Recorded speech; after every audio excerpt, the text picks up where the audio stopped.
La1Radio.net presenta Orientando a la Comunidad, una serie de contenidos digitales que hablan de los temas de interés que se viven en el territorio de la Comuna 1 Popular. Este proyecto es realizado con dineros públicos priorizados por habitantes de la Comuna 1 Popular a través del Programa de Planeación de Desarrollo Local y Presupuesto Participativo PDL-IPP de la Alcaldía de Medellín. Bienvenidos y bienvenidas a este programa digital y radial que estamos haciendo desde www.la1radio.net, orientando a la comunidad con la serie Hablemos con la comunidad LGBTIQ+. Hoy estamos con Juan Camilo Estrada, él es acompañante del componente pedagógico de la política pública de las diversidades sexuales, ¿cierto que le dije bien, Camilo? La política pública LGBTI. Ok. Él nos va a estar contando, bueno, qué vienen adelantando, qué vienen haciendo, cómo lo vienen haciendo y cómo eso se ve reflejado en nuestras comunidades. Juan Camilo, ¿cómo estás? ¿Cómo va todo? Hola, Winnie, pues muy bien, muchísimas gracias y muchas gracias por la invitación nuevamente a este espacio. Juan, contémosle a la gente qué es el componente pedagógico del LGBTIQ. Bien, la Gerencia para las Diversidades Sexuales y las Identidades de Género, que se encarga de gestionar y implementar la política pública LGBTI y su plan estratégico, cuenta con un componente pedagógico que, como su nombre lo indica, es el encargado de llevar a cabo acciones formativas de sensibilización y de capacitación con la ciudadanía en general, apuntando a uno de los 4 objetivos de la política pública, que es la transformación de imaginarios negativos que existen en la ciudadanía con respecto a las personas con orientaciones sexuales e identidades de género no hegemónicas. Ese es su objetivo general, macro, y de ahí se desprenden una serie de acciones sobre las cuales creo que iremos conversando poco a poco, pero ese es el objetivo más grande de ese componente. Ahora vamos a lo práctico. ¿Qué se viene haciendo desde el componente pedagógico de la Comuna 1 y en la ciudad para sensibilizar a la gente frente a la política pública de diversidad? Bien, en términos generales, en la ciudad se hacen varias acciones. La primera, y quizá la más grande, es sensibilización a instituciones educativas, públicas y privadas. Eso hace parte de un indicador que está en el plan estratégico. Entonces se hacen talleres de sensibilización con maestros, maestras, estudiantes y familias, encaminadas al reconocimiento de los derechos de las personas LGBTI. Esa es como la acción más grande porque es la que tiene más impacto en términos de la cantidad de personas a las que se llega a través de esa estrategia. También tenemos acciones de sensibilización con medios de comunicación, tanto estos medios grandes tipo Telemedellín y otros medios más pequeños o comunitarios, alternativos, los tradicionales y los comunitarios, a través de los cuales pues también queremos llegar de pronto a la comunidad de una manera más directa y que estos medios de comunicación en su trabajo cotidiano pues integren este enfoque de orientaciones sexuales e identidades de género no hegemónicas. Trabajamos también con empresas, hacemos sensibilizaciones a empresas encaminado principalmente a la inclusión laboral de la población LGBTI, haciendo énfasis en la población trans, que es la que enfrenta mayores barreras para el acceso al mundo del trabajo. Entonces, no solamente es sepan los conceptos, sepan qué es LGBTI, sino qué pueden hacer ustedes como empresa para vincular laboralmente a una población que ha estado precarizada en términos de lo laboral y de los oficios. Estamos haciendo, estamos como gerencia, ¿cierto? Porque hay un equipo que se encarga de eso, que no soy yo. Están haciendo un acompañamiento con la Red Popular Trans en la cárcel El Pedregal. La idea es que las personas que están privadas de la libertad, principalmente personas LGBTI, se vinculen a un proceso de formación y que va a conllevar a la creación de una radionovela. Entonces es un proceso bien interesante. También estamos acompañando 2 organizaciones por comuna y una por corregimiento. Eso quiere decir que estamos en más o menos 42, 47 organizaciones sociales en toda la ciudad. Entre esas, obviamente, pues en la Comuna 1 tendremos el trabajo con 2 organizaciones sociales. En este momento sé que están en conversaciones y en gestiones con la JAL de la Comuna 1, precisamente procurando identificar cuáles acciones se pueden llevar a cabo en la comunidad, además pues de esto que venimos haciendo con Megáfono y con Radio La 1, que es con la 1 Radio. Entonces digamos que ahí se manifiesta lo que se está haciendo en la Comuna 1 y hay una gestora que se encarga de lo que se haga en articulación con la Comuna 1, que es Juana. Entonces Juana está recorriendo la comuna, buscando articulaciones, identificando necesidades de la población en ese territorio para nosotros luego poder responder. Eso es como, en términos generales, nuevamente, lo que hace el componente pedagógico, pero también responden a unas acciones estratégicas. Por ejemplo, este año se ha hecho un trabajo muy fuerte con el Metro de Medellín, porque a propósito de lo que pasó el año pasado con la compañera de Maidalgo, pues que fue como agredida y vulnerada en el sistema Metro, entonces el Metro se dispone a toda una capacitación, formación en asuntos de diversidad sexual y identidades de género, eso, al personal Metro. Entonces ha sido bien interesante, un trabajo constante, con mucha disposición. Entonces mira que también no solo es como responder a esos indicadores de la política pública, que está bien porque es lo que hace la gerencia, sino también cómo a través de ese componente se genera un impacto mayor en la ciudad, así esté por fuera de la política pública, ¿cierto? Porque no podríamos decir que nuestra única intención sea cumplir esos indicadores, sino impactar realmente a la ciudadanía. Porque de eso se trata la sensibilización, de ir más allá de lo que dice el papel y generar unas lógicas más de real sentido de pertenencia frente a las cosas, de aceptación, de respeto, de tolerancia. Camila, ¿y cuál ha sido el impacto que ha tenido en toda la ciudad, toda esa propuesta pedagógica de esta política pública de la diversidad? Bien, pues mira, nosotros hemos identificado que en las generaciones más jóvenes hay una disposición y una apertura mayor a estas discusiones, a estos temas, a estas realidades. Entonces, muchas veces, incluso cuando se llega a las instituciones educativas, se encuentran con estudiantes que ya tienen la sensibilización, ¿cierto? Entonces ahí lo que se ha procurado es dar un giro a trabajar principalmente con las personas adultas, que son las que tenemos más prejuicios, tenemos más estereotipos, venimos de otras crianzas, de otros modelos de formación familiar, entonces tenemos unas ideas un poco más afianzadas en lo tradicional. Entonces, por ejemplo, se insiste mucho en el trabajo con docentes, precisamente para que en su labor pedagógica pues puedan transmitir un mensaje distinto y puedan obrar de una manera más adecuada con el discurso de los derechos humanos. Entonces, eso ha generado impactos en las instituciones educativas en la medida en que se reducen los índices de discriminación, ¿cierto? Y la institución como tal actúa en concordancia con el discurso y la práctica de los derechos humanos, que ha sido una ganancia, ¿cierto? Que poco a poco se va logrando. Eso no ha sido así desde que se emitió la Constitución, sino que han sido más bien ganancias en el tiempo. A lo largo de los años también se han realizado desde ese componente una serie de activaciones. Entonces llevábamos como toda una, no sé cómo nombrarlo, como unos equipamientos, pues unos materiales y un grupo de profesionales y de personas que íbamos y dinamizábamos el espacio, un parque, estuvimos en muchas comunas directamente.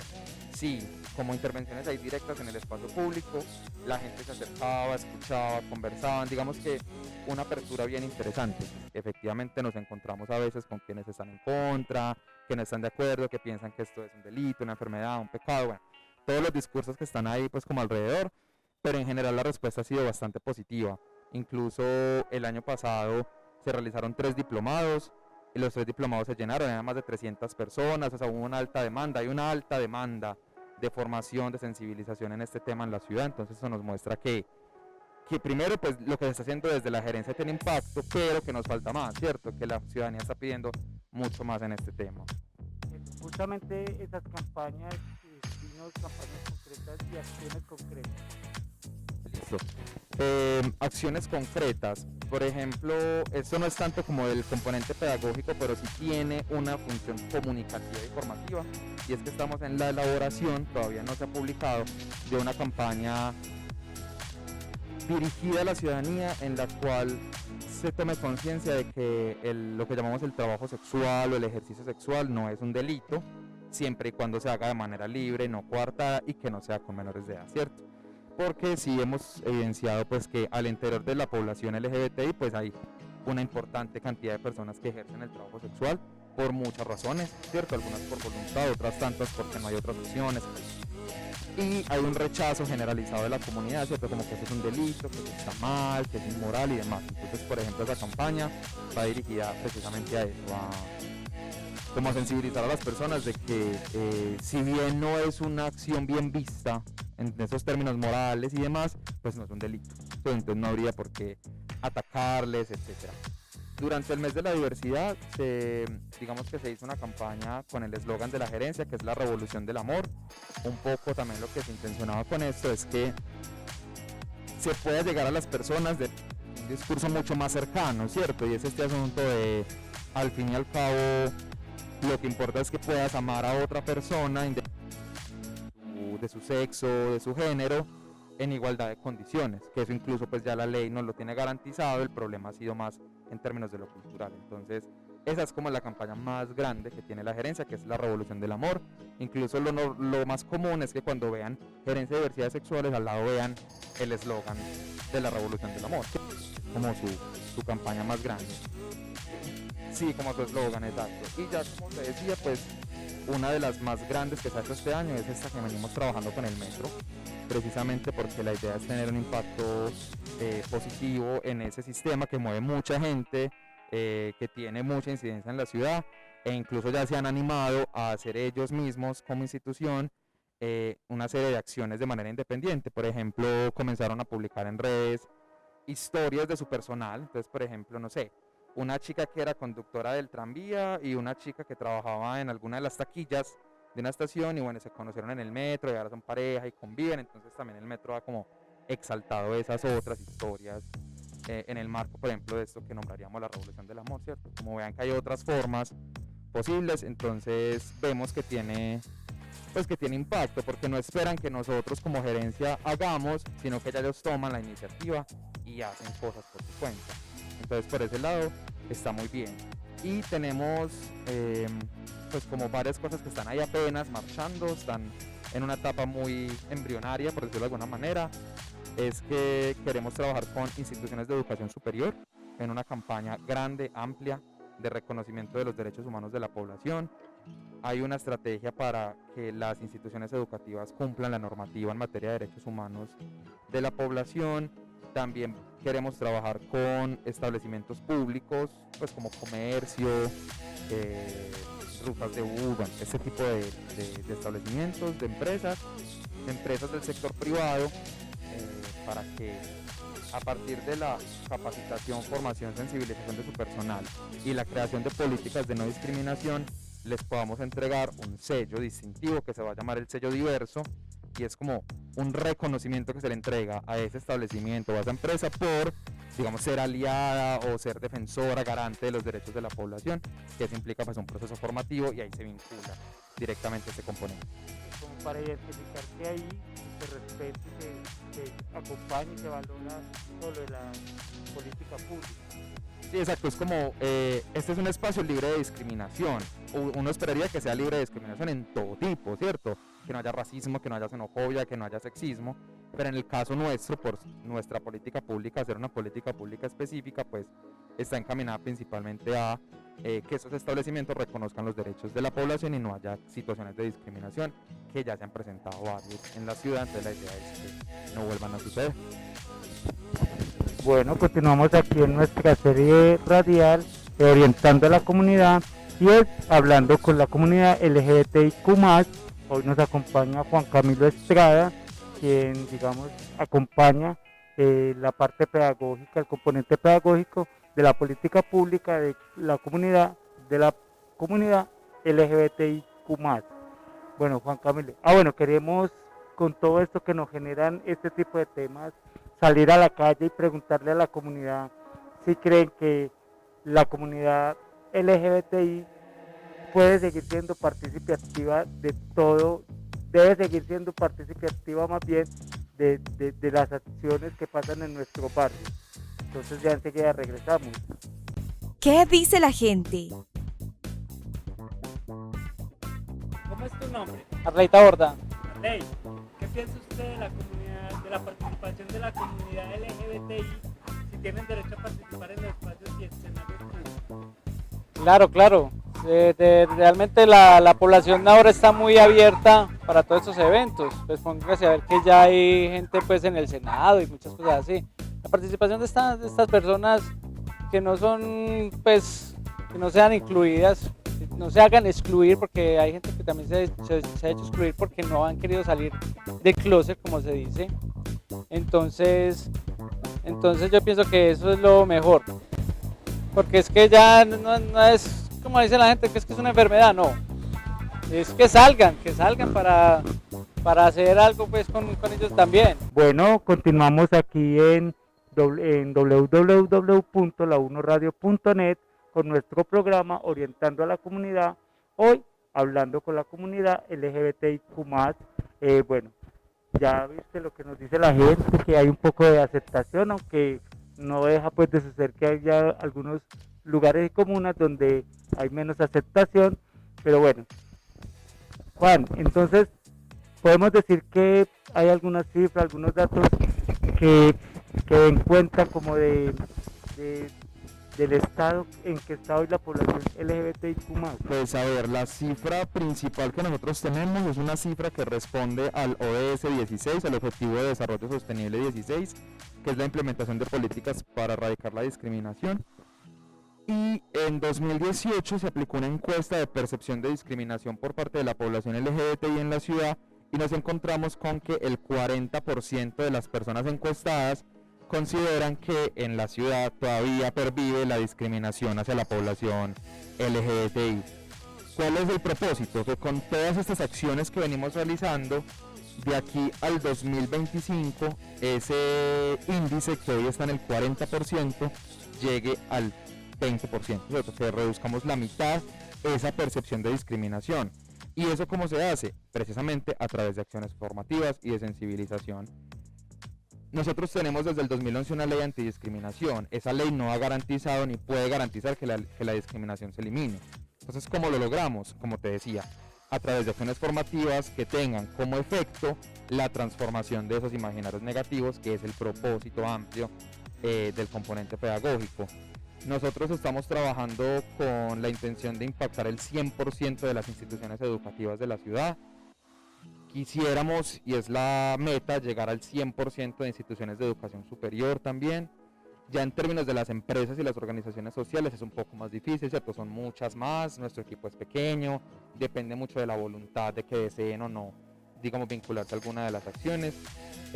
Y otra también muy importante, que tiene efectos muy en el orden del administrativo, pero que eso es importante, es que también hacemos formación con funcionarios y funcionarios, para que cuando la población se acerque a la administración pública en su totalidad, sea bien recibida, sea nombrada de manera adecuada, no sea, exacto, con respeto, que no haya comentarios o miradas o expresiones malintencionadas.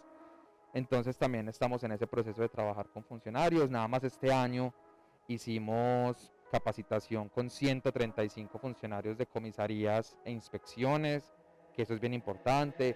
Hemos trabajado con personal de espacio público y con muchas secretarías, con Secretaría de Cultura, de Participación, de Educación, de Salud, precisamente en esta formación para que puedan brindar una mejor atención y un mejor servicio desde la administración pública a la población LGBTI, y eso nos va a ayudar efectivamente a reducir ese nivel de percepción de discriminación. No va a eliminar la discriminación, eso no va a pasar, pero sí va a permitir que la ciudad sea un poco más respetuosa, más abierta, y que la población se sienta más a gusto en este espacio que es la ciudad de Medellín. Bueno, a mí se me ocurrió una pregunta, porque bueno, estamos aquí en esta casa, todo bonito y todo, pero también se me ocurrió, si bien es cierto, esto es una política pública para una comunidad específica, cuando esa comunidad no quiere llegar a estos espacios, ¿qué hacen ustedes? Por ejemplo, habrá gente que, digamos, es homosexual, lesbiana, y que no le interesa nada de esto. ¿Hay alguna estrategia o simplemente los dejan ser?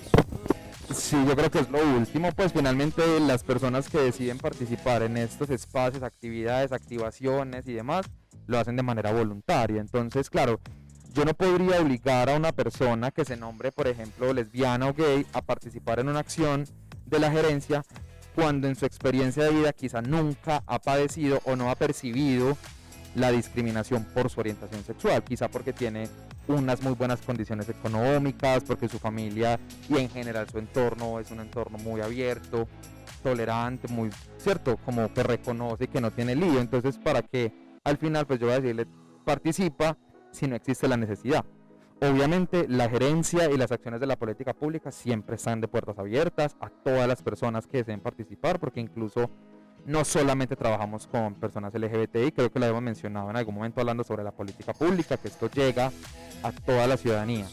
Entonces, siempre tenemos las puertas abiertas a quienes decidan participar, ¿cierto? Nosotros no podemos obligar y como te digo, hay personas LGBTI que no perciben la discriminación por su orientación sexual o su identidad de género, que está muy bien, ¿cierto? Entonces no ven la necesidad de participar en ese tipo de acciones.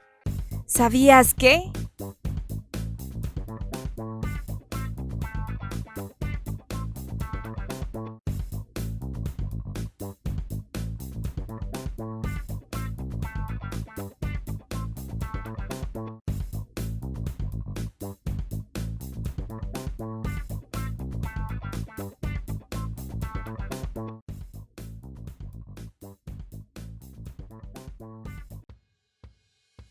La1radio.net.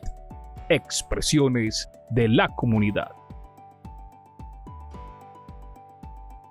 Corporación El Megáfono. Comunicación para la movilización social. Bueno, para ir terminando, Juan, ¿cuál es la invitación que le haces desde tu rol de acompañante de la apuesta pedagógica a toda la ciudadanía con respecto a la política pública de la población LGBTI? Bueno, lo primero es conocerla, saber que Medellín es hoy una ciudad mucho más abierta y más respetuosa con la diversidad sexual. Y segundo, pues disponernos a escuchar, a conversar. Creo que eso muchas veces es lo que genera una barrera. Cuando una familia, su hijo, su hija les cuenta que es lesbiana, que es gay o que quiere hacer un proceso de tránsito en el género, es común que inmediatamente se imponga esa barrera de no, tú no puedes, eso está mal, tu vida va a ser un asco, pues, porque la ciudadanía es muy intolerante. Pero creo que lo principal es como disponerse a la escucha, a acompañar, a participar de distintos escenarios en los cuales conversemos con personas que piensan distinto. Muchas veces también ese es el otro problema, que nos quedamos en círculos donde las demás personas legitiman lo que nosotros pensamos, así eso que pensemos, bueno, no sé si mal, pero muchas veces incluso no sea bien visto o no sea coherente, por ejemplo, con el derecho, con los derechos humanos, con la Constitución, porque como hay un montón de gente que piensa igual, me legitiman.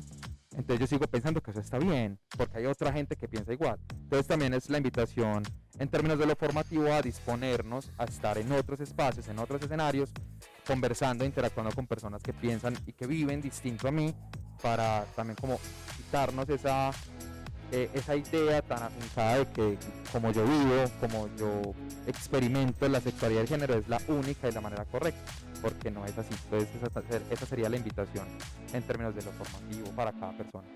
Juan, desde la1radio.net queremos agradecerte por la disposición, por toda esta presentación y esta información que le ofrecemos a la comunidad.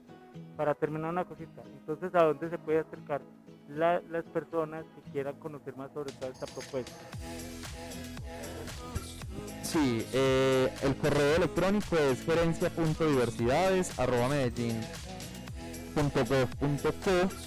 El teléfono en este momento no me sé la extensión, pero las personas pueden escribir a ese correo, solicitar información, gerencia.diversidades@medellin.gov.co.